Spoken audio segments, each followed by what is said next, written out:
Bonjour à tous. Alors, nous voici ensemble de nouveau pour aller un petit peu explorer ce monde subtil qui a tant de messages à nous donner. Donc, c'est le monde énergétique. Euh, Nous allons démarrer par une information et une connexion au monde minéral. Nous sommes accompagnés, je dirais, sur Terre, évidemment, par le monde animal, minéral, l'espace végétal, il y a aussi l'espace éthérique, etc. Bon. On peut observer différentes dimensions, on peut appeler ça aussi différents royaumes autour de soi. Le tout, c'est quand même de garder correctement les pieds sur terre et de savoir pourquoi on est là. On n'est pas là pour faire figure, par exemple, d'extraterrestre qui ne sait pas vivre sur terre et traîne son malheur dans son baluchon sur son petit chemin, sans ne rien apporter d'autre que de la plainte, de la contrainte ou je ne sais quoi. Okay. La première mission de chaque être humain sur Terre, et je dirais quelle que soit son origine, sa croyance, sa philosophie de vie, etc., c'est de se rendre heureux. En produisant des choix qui nous rendent heureux de façon individuelle, nous diffusons ce bonheur. Alors il y a des hauts et des bas, il y a ce qu'on appelle des ratés, des échecs, des erreurs, qui, si on y réfléchit bien, vont nous donner de l'expérience pour produire autre chose ensuite.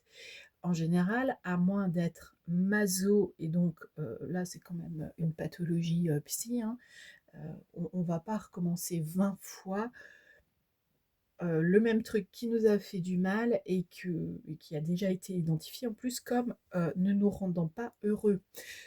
La difficulté parfois, c'est de se rendre compte de ce que cela fait, de ce que cela est et d'où cela provient. De se rendre compte qu'on s'est fait avoir, par exemple. Et de se rendre compte, d'avoir donc une prise de conscience sur nos choix, qui peut-être semblaient géniaux au moment où on les a pris. Alors s'ils semblaient géniaux, c'est que probablement on était quand même un peu dans l'illusion émotionnelle qui nous faisait voir mondes et merveilles. Mais ça ne veut pas dire pour autant que par exemple nous serions basiques, intellectuellement bas, etc. Non, pas du tout. En fait, on peut être dans un niveau très élevé au niveau de notre, en ce qui concerne notre pensée, et puis pour autant être envahi par des filtres émotionnels qui changent la donne. Donc, quand on se penche sur soi et sur l'intelligence émotionnelle, qui vise à reconnaître, à connaître les émotions pour mieux les comprendre et puis les utiliser, les gérer, leur répondre aussi, afin d'arrêter de se laisser envahir par cela, on fait une grande avancée dans son existence. Ok. Donc, allez, on retourne avec le monde minéral.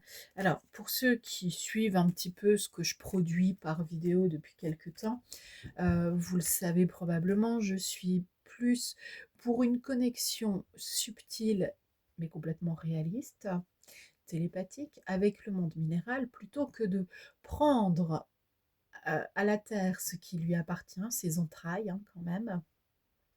Si vous voulez, pour occasionner certaines résonances en Terre, il faut bien aussi que ces cristaux restent en Terre. Parce que quand on s'intéresse à ce qui est énergie de la Terre, géobiologie et ainsi de suite, on se rend compte rapidement que si on déplace parfois des quantités imposantes lorsqu'on creuse un tunnel, par exemple, dans la montagne, lorsqu'on déplace des quantités imposantes de matière appartenant au monde minéral, on est en train de travestir, voire tuer un microcosme qui n'entrera plus en résonance avec ces intervenants particuliers. Bon. Hem, alors ça, probablement je vous ferai encore quelques autres vidéos, mais plus précisément sur, la relation, le lien au monde minéral, heu, pour, relater aussi, des expériences où j'ai été, en expatriation pendant pratiquement 1 an et demi, heu, dans des endroits qui sont, des endroits énergétiques, ultra puissants. Et puis, bah, si on ne fait pas très bien attention, on ne sait plus pour quelle raison on est venu et on pourrait perdre un petit peu les pédales. Bon, allez, on y va. Ici, le message que vous pouvez recevoir. Alors, on a l'œil de tigre qui nous parle souvent de protection, mais ici, il est plutôt relié au courage. L'œil de tigre, alors l'œil de tigre, attention, si vous le mettez justement en protection dans une pièce, etc., c'est une pierre qui, une fois qu'elle a trouvé son contour, donc si c'est dans une chambre, ben, c'est une pierre qui va chercher le contour, donc les parois de la chambre, elle ferme, elle ferme. Elle a un fonctionnement énergétique, une grille qui lui permet de fermer. Alors bien sûr, c'est pour cela que l'œil de tigre, dans certaines acceptions holistiques et énergétiques, a été utilisé depuis longue date euh, dans l'histoire de la protection. Mais sachez que si vous n'avez pas fait de... Elle ne nettoie pas. D'accord? Donc, si vous n'avez pas fait de nettoyage avant de poser de l'œil de tigre, même si par exemple vous mettez l'œil de tigre sur vous, alors, œil de tigre, jamais en pendentif déjà, parce que ça va fermer une partie du chakra, du cœur, ok?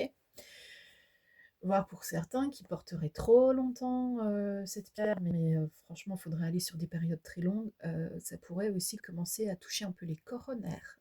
Donc, le système cardiovasculaire dans le corps physique, attention.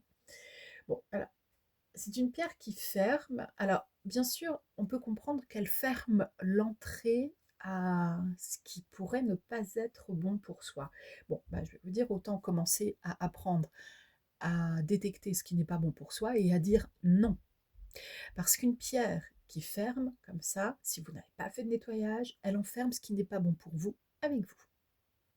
Si c'est dans une pièce, vous arriverez à rentrer dans la pièce, mais par exemple, si ce n'est pas vous qui avez posé la pierre, si ce n'est pas vous le propriétaire, le titulaire de la pièce, si par exemple ce n'est pas votre chambre, et puis que, je ne sais pas, vous avez des amis qui viennent, ah bah tiens, regarde, dans la chambre du gamin ce qu'on a fait, hop, vous montrez la chambre, il y a des gens qui ne rentreront pas, et ce ne sont pas de mauvaises personnes, c'est qu'elles n'ont pas l'énergie, du courage pour braver cela. Parce que ça renvoie des peurs. Donc il faut faire attention avec certaines pierres. Alors ici, l'œil du tigre, on l'a dit dès le début, plutôt le courage. Alors le courage, bah, le courage de faire quoi? De faire face à ses peurs. Et on a l'opale, ici, la joie. L'opale. Alors elle va faire bouillonner les sangs, mais pas pour aller dans la colère, pour faire un nettoyage intérieur. Et le langage de l'opale, c'est vraiment en fait de dire, écoute, on aurait pu mettre de l'hématite, qui est une pierre plutôt noire, plutôt sombre, mais cela t'aurait fait penser à des pensées sombres. Et là, aujourd'hui, ce n'est pas possible. Tu n'es pas dans une énergie où tu peux affronter cela parce que ça te semblerait plus judicieux alors de tout fermer, de ne rien regarder, de te mettre dans le déni. Alors, l'opale, elle raconte une histoire où on a un peu plus de rondeur et de douceur. C'est comme une maman douce et bienveillante qui a actionné son langage du cœur et qui, avant que les énormes crises arrivent dans la vie de son enfant, pressent quelque chose qui arrive et qui commence à observer l'environnement pour récolter les signes précurseurs, les interpréter et les comprendre pour éviter les drames.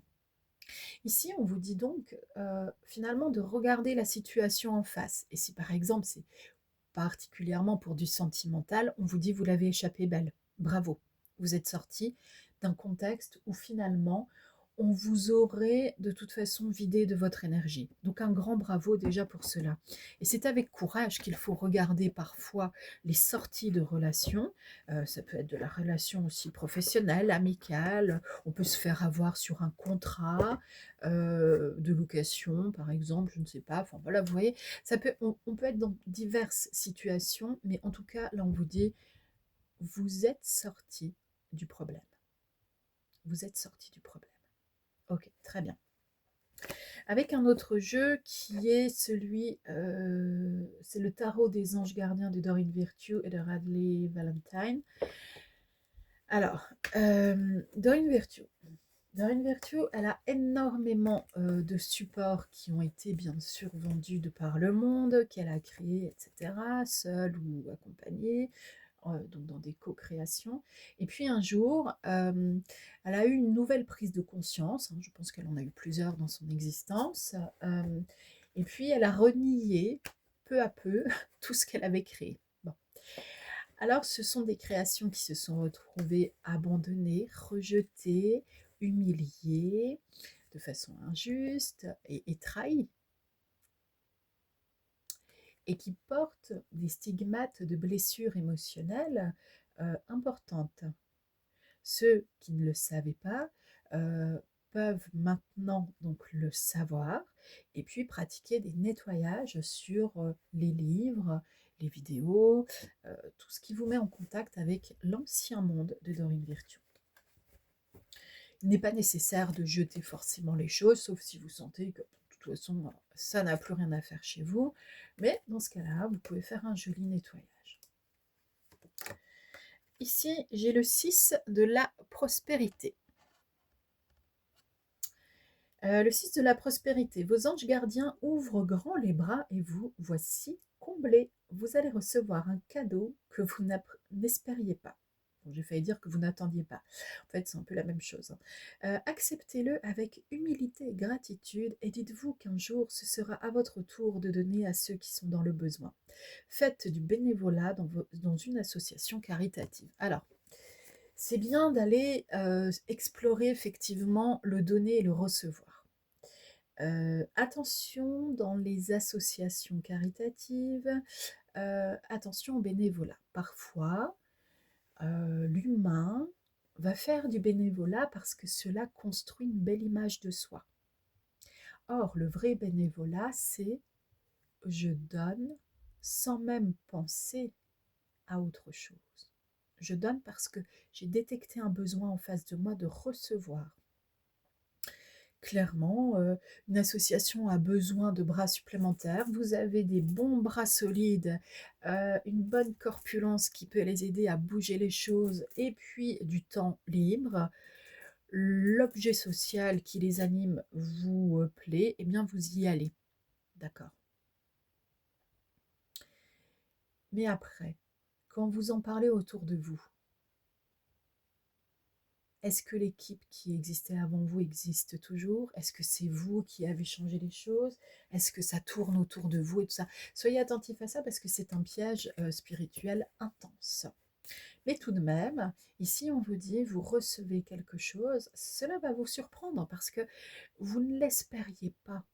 C'est pas que vous ne l'espériez plus, attention, vous ne l'espériez pas. Eh bien, recevez, c'est génial. Donc, on a vraiment la prospérité qui se met en place là dans votre existence. Il y a un canal au niveau du cœur qui se dégage. Ouf, ça nous fait respirer, c'est très très bien. De manière générale, je vous dirais que là, votre message est reçu. Hein.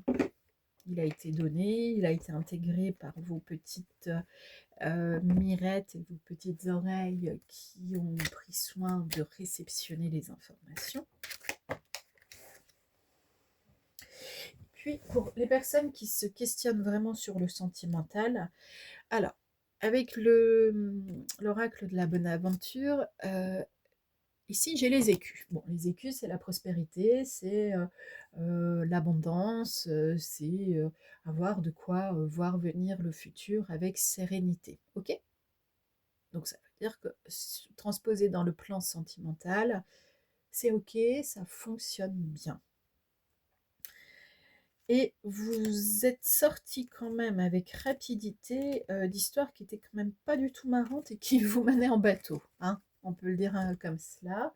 Euh, c'est bien, vous avez tiré votre épingle du jeu et puis vraiment vous l'avez échappé belle parce que vous étiez peut-être en contact avec des énergies qui manquaient de transparence. Et alors, ça a des énergies qui manquent de transparence dans tous les sens du terme. Vous allez le retrouver dans les attitudes des gens, dans le ressenti, la palpation de l'énergie du lieu, euh, dans ce que ça peut vous faire traverser en termes de souvenirs. Si tout à coup votre cerveau est en train de penser à des choses qui étaient difficiles à vivre alors que vous êtes avec votre nouveau chéri ou votre nouvelle chérie, attention, hein. Attention, là, le cerveau, il est juste en train de vous dérouler un film pour dire punaise, ça recommence, quoi. Alors, bien sûr, dans les répétitions de schémas, ce n'est jamais à 100% identique. Parce que si c'était à 100% identique, évidemment, la deuxième fois, vous n'y allez pas. Euh, vous diriez, avec un petit peu de doute éventuellement, tiens, c'est bizarre, ça me rappelle un truc. Oui, enfin, si ça s'est passé il y a 6 mois, vous vous en rappelez bien, et voilà, vous n'y allez pas. Donc, bon, voilà, il y a des petits filous dans notre cerveau, dans nos cases neuronales et compagnie, bon, et qui modifient un peu les choses. Ok. On peut creuser encore la question et se demander qui sont ces filous, où ils sont, quel est leur but, et ainsi de suite. Mais ça, ce serait un autre prolongement, je dirais, complètement philosophique, ésotérique et spiritualiste. Et là, ça nous prendrait un peu plus de temps. Ici, donc, on vous parle de prospérité, vous avez votre sac d'écus, le vécu va bien, ça y est. Alors attention quand même, là j'ai l'amie qui arrive, mais elle était de biais. Bon, attention à des gens qui pourraient être des faux amis sans être forcément de mauvaises personnes. Là, il n'y a pas une énergie formidablement euh, apeurante, négative et je ne sais quoi, voilà, hein.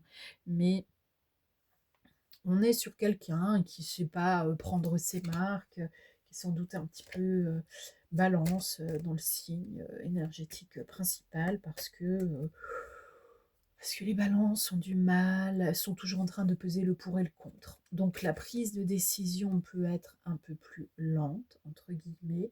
Cependant, les balances n'aiment pas faire du mal, hein. Sauf à être une balance inversée. Mais là, finalement, plus aucun signe astrologique ne serait correctement établi. Quand une personne a des valeurs inversées, c'est trop tard, elle a basculé du mauvais côté. Ici, on a la mise en garde qui est donnée. Bon, d'accord.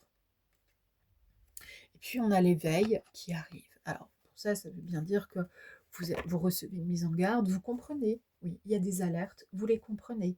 Vous entendez une sirène d'alarme, quelle qu'elle soit, tout de suite, hop, vous pensez, tiens, sirène d'alarme, sortie de secours, se garer si c'est sur la route, sirène d'alarme, je sais pas, des pompiers, des machins, voilà, se garer pour laisser passer, et ainsi de suite. D'accord? Vous savez vous positionner correctement pour vous mettre à l'abri, pour laisser passer les secours pour qui en a besoin, et puis pour recevoir aussi les secours si vous en aviez besoin. Ici, c'est mon dernier livre de développement individuel à titre personnel et ou professionnel. Interprète entre terre et ciel, c'est un livre qui nous permet de nous questionner sur notre philosophie de vie, probablement plus spiritualiste qu'autre chose, et puis qui nous permet d'être en contact avec des explorations identitaires qui sont mouvantes. Alors ce livre, je l'ai publié il y a quelques années déjà. Euh, un autre étant, donc c'est le deuxième en termes de développement individuel, et puis il y a une dizaine de romans, de nouvelles, etc. au total, en plus. Euh, et en ce moment, il y a en préparation un ou deux romans, on verra comment le temps passe. Et puis, un livre de développement personnel, mais aussi professionnel, qui peut nous permettre d'étudier, de comprendre notre posture. En effet, quelle que soit la situation dans laquelle nous éprouvons de la difficulté dans notre existence, qu'elle soit amicale, familiale, personnelle, professionnelle ou random, c'est-à-dire un peu au hasard comme ça peut être dans la rue avec une personne que vous ne connaissez pas ou ainsi de suite, et puis ça déclenche quelque chose en vous, et voilà. Cela n'arrive jamais pour rien. Cela arrive toujours pour une raison, voire pour plusieurs. Et cela doit nous permettre d'évoluer correctement.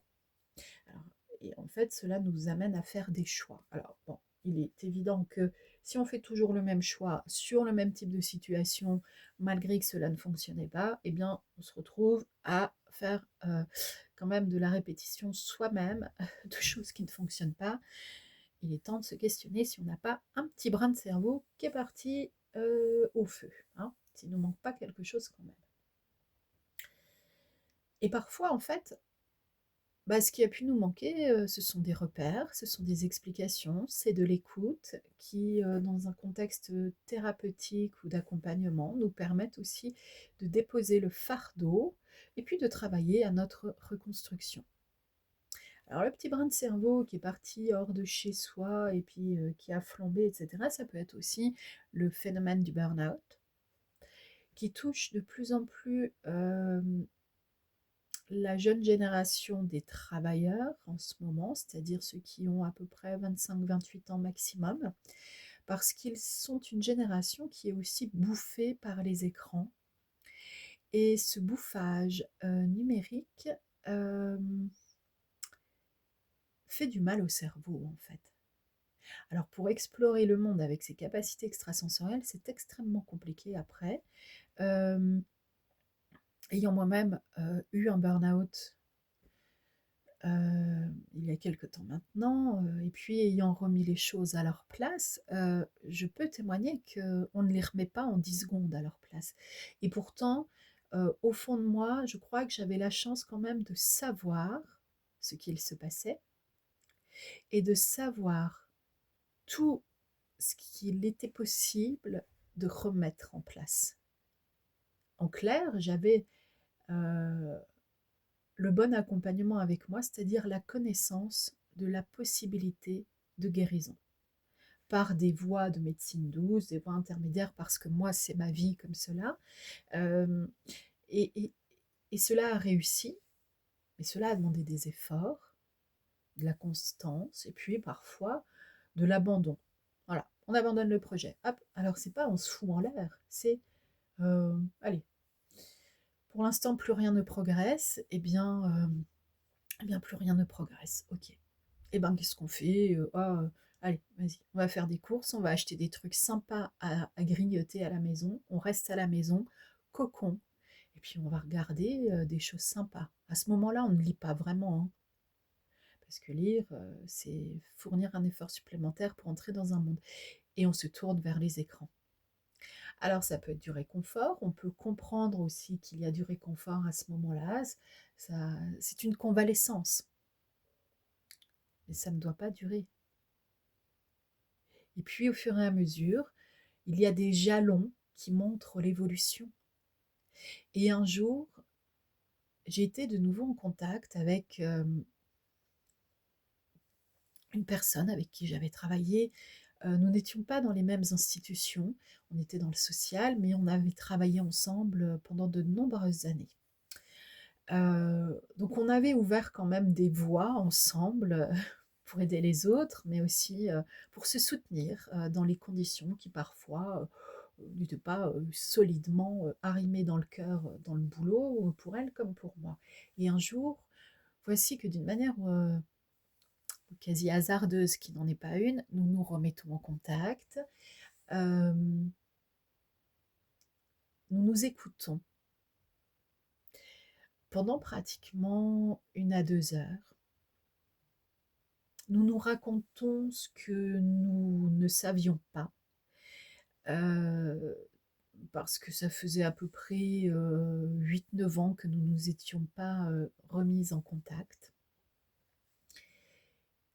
C'était comme si c'était, la journée d'avant où nous avions eu le dernier contact et puis, nous avons, parlé de ce burn-out que nous avons eu toutes les 2 et puis d'autres choses qui nous ont traversées toutes les 2, pratiquement au même moment et cela m'a rappelé quelque chose de fort et intense. Il y a des vagues d'énergie qui touchent les êtres humains. Ça peut être de la joie, ça peut être un accident, ça peut être une envie d'en finir, donc des idées noires et compagnie. Il y a des choses qui se passent par vagues. Et dans une vague, il n'y a jamais une seule personne. On est toujours accompagné. Quand vous sentez que ça va mal, priez. Priez qui vous voulez, mais priez pour être mis ou remis en contact avec vos âmes sœurs sur Terre. Une âme sœur, ce n'est pas forcément une relation sentimentale. Une âme sœur, c'est une âme qui, quoi qu'il arrive, saura être là d'une manière ou d'une autre pour vous, parce qu'elle entendra le message. Elle entendra la prière. Pour les personnes qui ont traversé le burn-out, vous avez peut-être en fait compris aussi à un moment donné que c'est comme une sorte d'enfermement intérieur. Vous savez que vous êtes là, vous êtes toujours sur Terre, vous êtes toujours vivant. Et si par la grâce divine, vous avez très très peu de séquelles physiques, alors tant mieux, comme pour les AVC et compagnie. Et au fond de vous, vous savez qu'il y a un petit chemin qui a été fermé. Bah oui, c'est celui qui a grillé, c'est le petit bout de neurone qui a grillé son chemin, qui s'en est allé. Et ben, cela se reconstruit, notamment par des techniques de mindfulness, de pratique de l'attention, de la même façon que lorsqu'il y a 5 ans à peu près, qu'il y a eu toutes ces épidémies, enfermements et compagnie, on nous disait qu'en fait il y avait euh, des séquelles irréversibles. D'accord, c'est le point de vue d'une certaine médecine qui n'a pas soigné. Si c'est irréversible, ils n'ont plus rien à faire. D'accord? Le courage, parfois, c'est d'aller voir au-delà de ce que l'on pensait au début. Pour ma part, toutes les personnes qui ont été touchées fortement, légèrement par cette problématique de pandémie, etc., d'il y a quelques années, je fais exprès de ne pas prononcer certains mots, hein, parce que notre vie est codée quand même par le langage, on n'est pas obligé de tout réactiver non plus, ok. Donc les personnes qui faisaient appel à moi pour la gestion du stress, de la relaxation, compréhension spirituelle de ce qu'il y avait à vivre, et puis voir un petit temps d'avance sur les temps à venir, etc. Euh, on a enrayé le système de croyances qui donnait à penser que les séquelles allaient être irréversibles pour chaque personne. Pour chaque personne. Particulièrement ici, je pense que cette vidéo va toucher certaines personnes et pas d'autres. Des petits morceaux pour certains, des petits morceaux pour d'autres, je ne sais pas, on verra. Je vous souhaite de la réceptionner au mieux et puis de prendre votre temps si vous sentez que cela bouleverse. Comme vous avez pu le sentir peut-être dans ma voix, dans ma respiration, moi aussi j'ai pris mon temps à travers ce qui peut nous traverser et nous bouleverser. À bientôt.